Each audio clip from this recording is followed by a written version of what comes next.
Right. Welcome back. How you doing? So, on today's episode, we will talk about the nature of politics.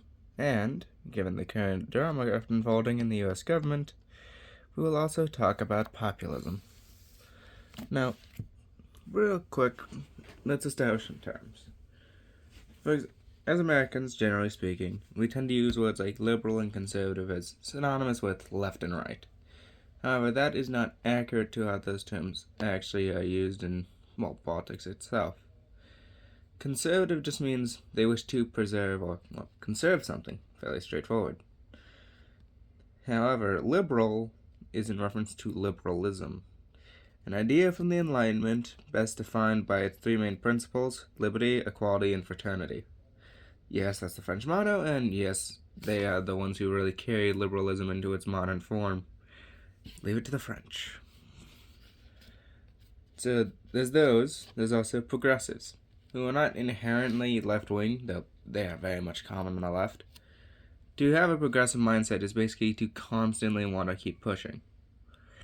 So there is no end point, really. It's like a line segment. It has a point that it starts at, and it wants to just keep going. Keep going in whatever direction it is. For example, there are Christian movements that could very much be called progressive due to how much they push for, Christian policies. Reactionary means to push against modern trends. So, for example, if the president passed a law that, say, declared books illegal, just as an example, if that would happen, a reactionary would be one who says, no, I don't like that new law, I want to push back to back when books were legal. It's the same thing with, say, Obamacare. Obamacare was put on the books, and so a reactionary during that time wanted it repealed. Now, it's worth noting there is no inherent good or bad in any of this. Now, I could argue for progressives being bad inherently, but that's for a later date. However, these positions are not inherently bad. It depends on, one, what you think is best for the country, and two, the big one, it depends on the current position of the country. So, a liberal in a feudal society could very much be considered a great thing. Like, they are the best option. A liberal, however, in a socialist view anyways, in a socialist society, is a reactionary. They're an enemy of the revolution. They need to be removed. In a laissez-faire society, the liberal is meh. Not really that damaging, just kind of stupid. Anyways, this is all important to politics itself because politics does not work as just a game of tug-of-war. It's rather a bunch of principles fighting for influence. So it's more like a battlefield than anything, not really just two sides tugging it out. Especially because, importantly, there are different types for each side. So, for example, let's use conservatives and the Republican Party as a whole as an example. Inside the Republican Party, there were two main groups. The establishment, which were defined largely by Reagan and Clinton's eras, and populists. Think the Tea Party, Ron Paul, or in the modern day, Trump. The difference between the establishment and the populist movements is very important for politics, especially because basically every side has a split among elitist and populist lines. For example, the Democrats did as well. Bernie Sanders being on the more populist side, while Biden and Harris being more on the establishment side. Why this comes into play is the fact that both have different ways of handling a situation. An establishment leader is much more willing to compromise, but that's largely because their beliefs are not that different. You ask a Clinton-era liberal, Clinton-era left-winger, and establishment conservative today, barely any change. Even back then, while there were definitely disagreements between the Clinton-era conservatives and liberals, if we're using American terms, they were still very, very close compared to the more populist wings, especially when it came to economic policy. And here's where it becomes relevant to us today.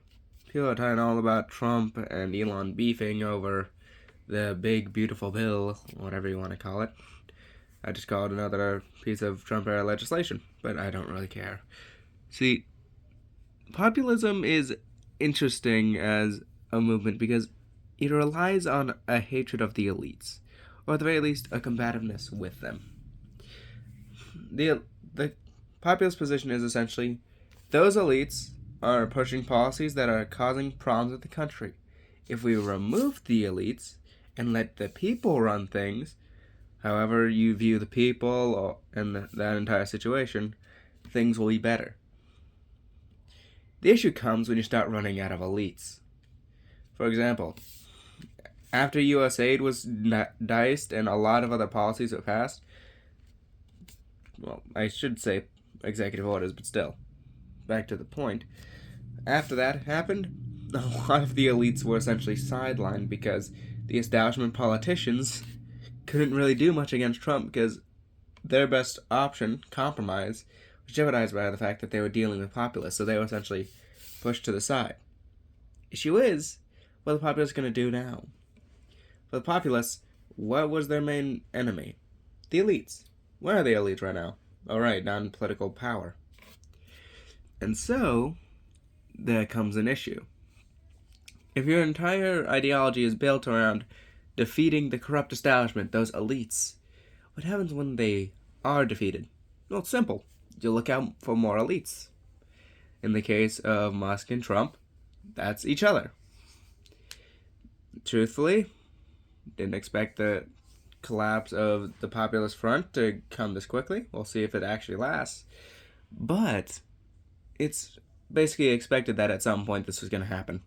I was waiting for a recession in a few years.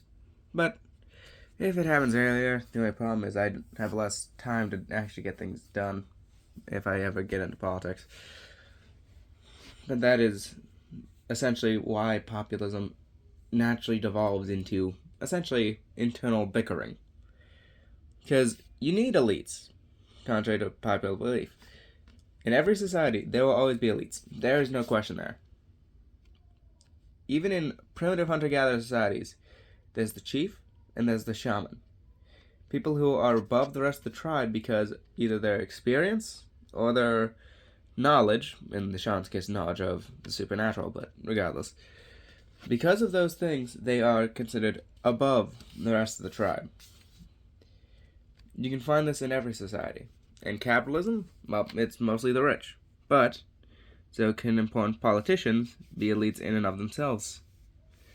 And as for social societies, one might say, no, we balance them all out. Everyone's equal. No, you're not. The party leaders have a great say in who and what happens.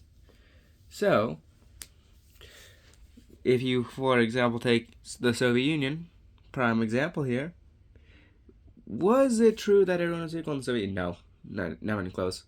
The Supreme Soviet carried a lot of influence, yes, but the General Secretary carried even more. Coincidentally, they were the head of state, because they could pick who got what jobs in the party.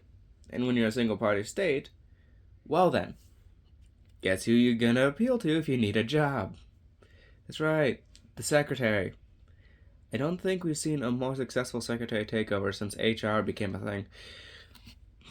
Anyways, back to it. That is just a base part of society. There will always be an elite. That is without question. You cannot get rid of the elite short of destroying your own society. Populists want to do that. Issue is, in order to get the power they need to do that, they have to become elites themselves. Or be elites already. Now, there's a big issue with that, because how do you destroy all elites if you're one of them? Yeah, it's called self-destruction. It doesn't end too well. Either that, or the populists transition to a more establishment framework, ditching the populist rhetoric and replacing it with a, hey, we've achieved great things, now let's settle. Issue is, Trump and Musk are not settling. They're too stubborn for that. So, what we're seeing right now is best described as Two populists arguing over how much we should keep going in either direction of the MAGA vision. Truthfully, I'm more of an establishment person myself, but that's besides the point. Now, as for the establishment, how they operate, other than the obvious compromise, is they are, by their nature, structured around this form of government, a very hierarchical one. So, they consider order, law, and the like very important. So you won't see an establishment politician say insulting the work of the police on a regular basis unless that becomes extremely popular, because they value this hierarchy, this sense of order. Now, they will, importantly, have varying opinions on how the hierarchy should be structured. Depending on the principles that lead the government, you could have one who is arguing for a caste system, like straight up caste system, and not just the saying of like, oh, this is a caste system because there's not enough money. No, like a straight up caste system. At the same time, there could be those who argue for a semi-stratified but slightly benny hierarchy, like feudalism, for example. It was stratified officially, but there was some leeway between classes. Not much, but some.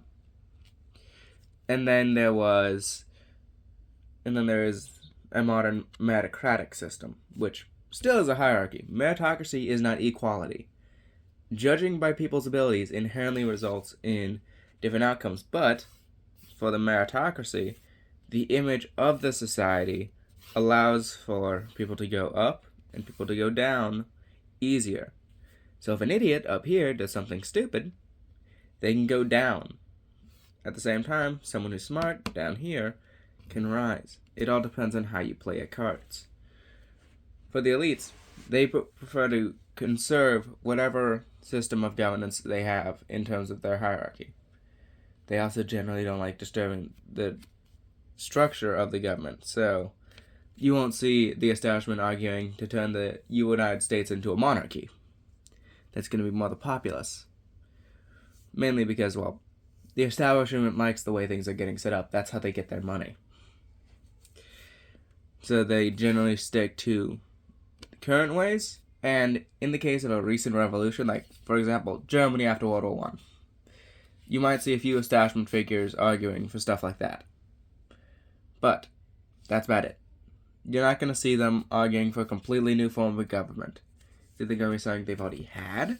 In the case of the Weimar Republic, that was the Kaiserreich. And in the case of the United States, that'll be more confederal government, say, under the Articles. It's unlikely, but that's pretty much the limit of the establishment. They don't really go past that because everything else is set up based on, one, hierarchy, and two, the current system. They got investments in the current system. They ain't about to change it. After all, who do you think lobbies to keep them in charge? Oh, right. People who pay them. But back to politics as a whole. That's how the two parts of an ideology work. But how do the ideologies themselves work? Well, you see, the way they work is they adopt principles. I already mentioned liberalism's principles, I believe. But just to recap, their main principles are liberty, equality, and fraternity. Now, that boils down to people are equal, people are free, and people are brothers. Now, what you define as people depends on what branch of liberalism you go by. Liberalism is generally internationalist, but there are supremacist exceptions to that. For example, much of the 1840s rebellions in Europe were based on a form of liberalism based heavily in national supremacy. So we get the current German anthem, which has lyrics like, Germany, Germany above all, Germany above all in the world, yeah. That does not come from an internationalist, everyone is equal perspective. The classical liberals are largely in the same boat, just to a lesser extent. And so you get principles that build together an ideology, usually united by common thinkers. So Locke, Rousseau, and I'm forgetting the other one. I believe he was the one who wrote Leviathan. But yeah, those are the three main ones. And because of them, they essentially consolidated the modern liberal idea along with its sub-branches. So the idea of the Leviathan, basically a giant state to protect the people and keep them all equal, comes from liberalism and their envisionment of how society should be governed. You can do this with other ideologies too. Communism and socialism are largely copies of liberalism in their structure, just they shift around their emphasis of what is important. Same with fascism, it's largely the same in that regard. Where they separate is on which pillar they put the most important focus on. For the liberal, it's liberty that is the most important, which is why they generally support private property and free markets. For the communist and socialist, it's equality that's most important. And for the fascist, it is fraternity, brotherhood. They naturally take a more nationalist outlook to this, but that is where they generally focus on. They have aspects of each other, of course. They're all aligned in ideologies.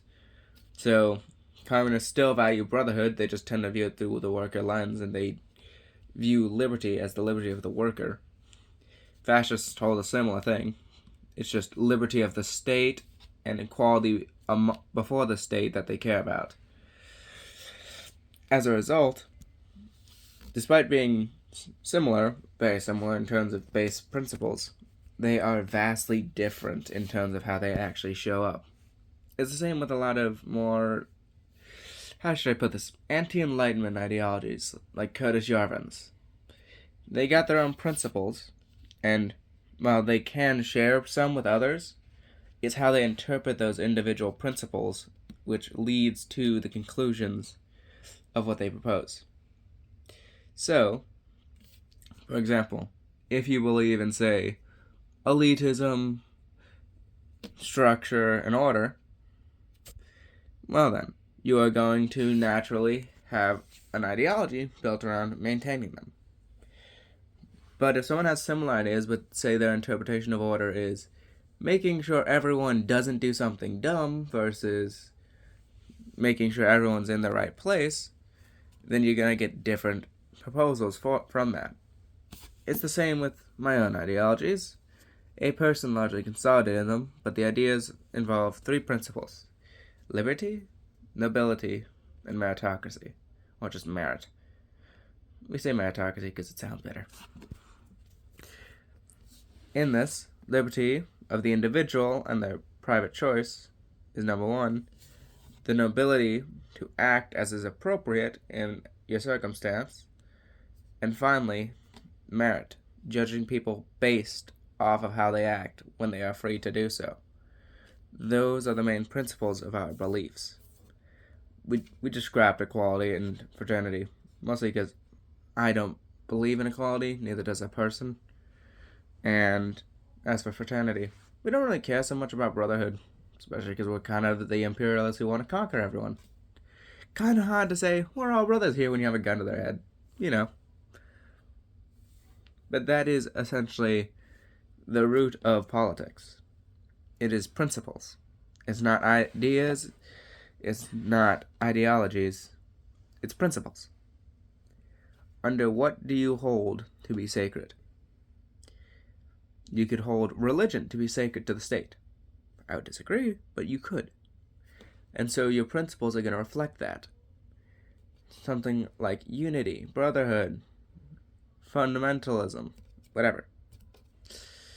You're going to hold that as a fundamental principle, and that's going to lead you to your conclusions. Now, that being said, politics is also about compromise. In part. Largely because you can't just get everything you want immediately. It's a good way to get a revolution. So unless you're fine, say, killing thousands upon thousands of lives, I would not recommend just going in guns a-blazing. You gotta compromise somewhere. Even if it means you have to betray them, like the left does every other minute. But you got to, at some point, say, alright, I'll compromise here, or I'll compromise there. Especially if you believe in liberty. Because liberty does allow people to do stupid things. plenty of stupid things. For example, liberty allows some dude to take $100, spend it on people who I don't like naming, and lose things and a lot of money over stupid reasons. Now, should that man be allowed to do it? Well, if you believe in liberty, generally speaking, yes. But that doesn't mean you condone the actions. As a general thing, that's just how liberty works. And so, when it comes to making rules, you gotta factor that in. Even for order and elites, like those elitist, more feudal structures that some people argue for, yes, there are those who do, even in those situations, you still gotta compromise. You cannot just have, say, an absolute ruler with no one to check him. You gotta have nobles, you gotta have peasants, you gotta have the whole society with some built-in feedback loop so that the king, as absolute as he may be, or as weak and feudal as he may be, can get information. There will always be checks and balances. The question is how you implement them. And that is very, very important, because a society without checks and balances results in one person, or a few, definitely a few, taking control. Now, a few will always be in control to some extent, but giving them complete control is a problem. Because, despite oligarchy being an iron law, without that oligarchy being checked, you end up with a situation where someone with no way of knowing what's good or bad, because they don't have the information from that, because they haven't gotten the data, is going to act based on their own understanding, which is likely less than adequate for the situation. People need information to make wise decisions. Even the most enlightened and benevolent despot needs to know what's going on, or else he can't make good decisions. There are plenty of issues with the Republican system of government. Plenty. Same with monarchy. But there must always be a check and a balance, because you need some way to get information. And a lot of the times, without those checks and balances, you don't have that. Because, well, the king can just say, alright, you get executed because you said something I don't like. Well then, guess who's going to say all the things the king likes without telling him the important information? The people who he's asking for important information. Now, I could go into the iron law of oligarchy extensively, and I'll go into it briefly, but what it is the idea that as an organization gets larger and larger, it coalesces around fewer and fewer people.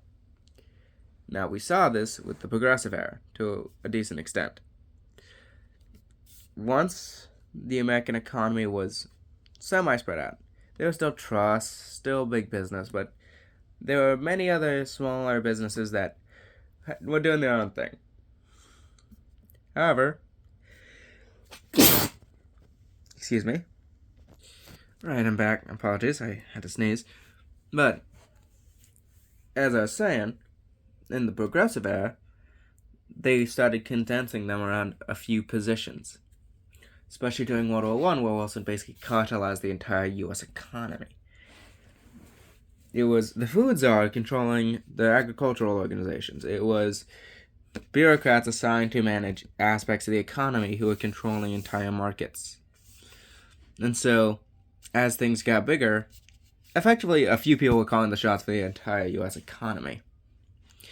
Now, it had its issues, plenty of them, but that's what happens when you get a larger organization. The larger an organization becomes, the more it's going to centralize into a few key figures. We see this with our political parties as well. Do you know all the Democratic politicians? Likely not. Do you know all the Republican politicians? Likely not. But you likely do know their leader. You know McConnell, Trump, of course you got Biden, and a few others. I don't really know many Democrats because I don't really care about them, but that is essentially what you see. Even in political parties, it centralizes around a few key figures. And so you naturally have of a top-down system. However, if you scale things down, the oligarchy succeeds to some extent. You can't have, for example, a large amount of control when there isn't much to control. So the oligarchy weakens.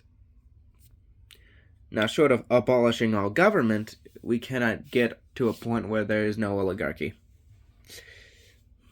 As a result, we gotta work within this framework and understand there's gonna be a few in charge. There's just gonna be. But that doesn't mean we have to make rash or poor decisions. There are many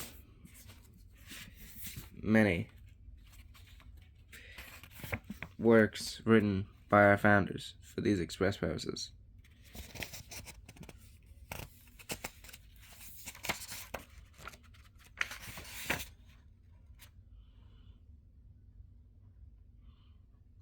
All of these are very important.